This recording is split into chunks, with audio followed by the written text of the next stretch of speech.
Друзья, все больше на просторах интернета мне попадается такое понятие, как кето-питание, то есть питание без углеводов, с минимальным содержанием глютена.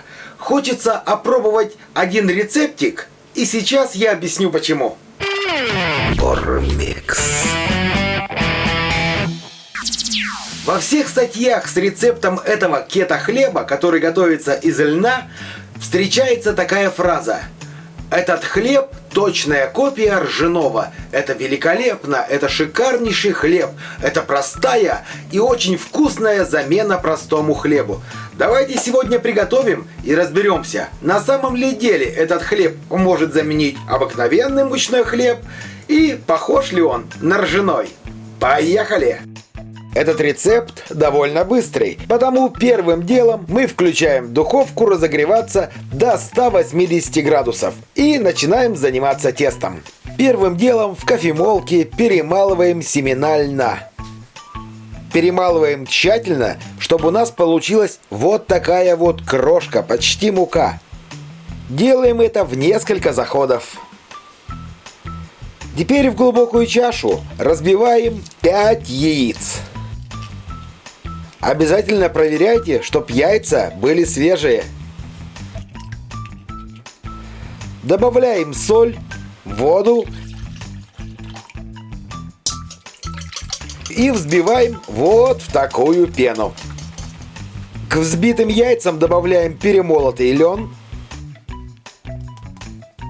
1 чайную ложку соды, гасим 1 чайной ложкой уксуса и тоже добавляем в тесто. Сюда же кладем столовую ложку очищенных семечек и все это дело тщательно перемешиваем. Как только все ингредиенты смешались, добавляем растопленное масло, либо сливочное, либо кокосовое. Так как у меня есть кокосовое, я добавляю кокосовое.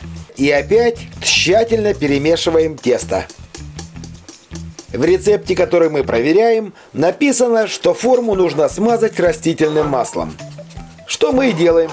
Я, как обычно, сбрызгиваю форму оливковым маслом. Переливаем в эту форму наше тесто и отправляем в духовку, разогретую до 180 градусов, на 45 минут.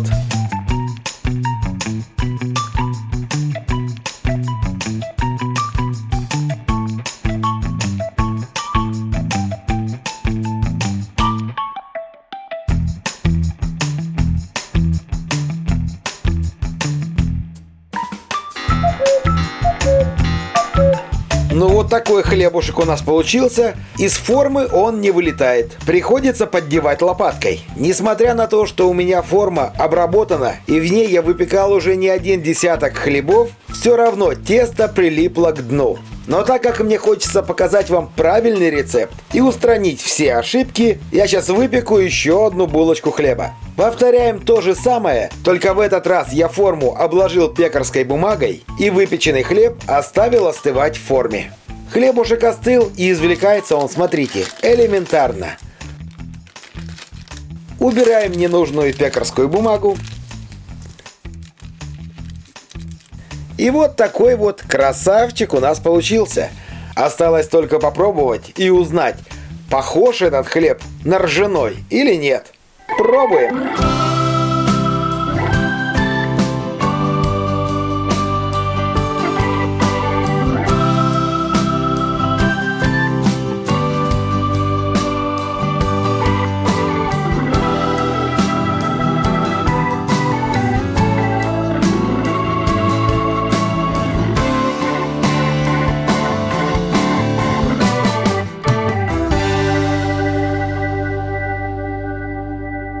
Друзья, ну что сказать об этом хлебе, если его так можно назвать?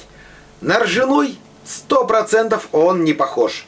Если рассматривать с этой точки зрения, то я бы ни в какую бы не поменял бы ржаной хлеб на булку вот такого льняного. А вот как самостоятельное блюдо, вполне даже ничего, он вкусен и оказывается очень даже полезен. А сейчас узнаем у Дины, что нам скажет она. Ну? А я могу сказать, что отныне это мой любимый хлеб. Он очень плотный, но при этом мягкий. Он очень легкий, но при этом сытный. И прямо пышет здоровьем.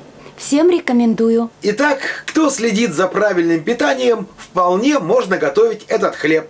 Для всех остальных можно приготовить и попробовать. Вполне возможно, что вам он очень даже понравится. Он действительно вкусный. Ну а я прощаюсь с вами до новых вкусных рецептов. И если появится еще что-нибудь модное и оригинальное, мы обязательно это опробуем. Ну а пока вернемся, наверное, к старинным рецептам. Ну все, пока!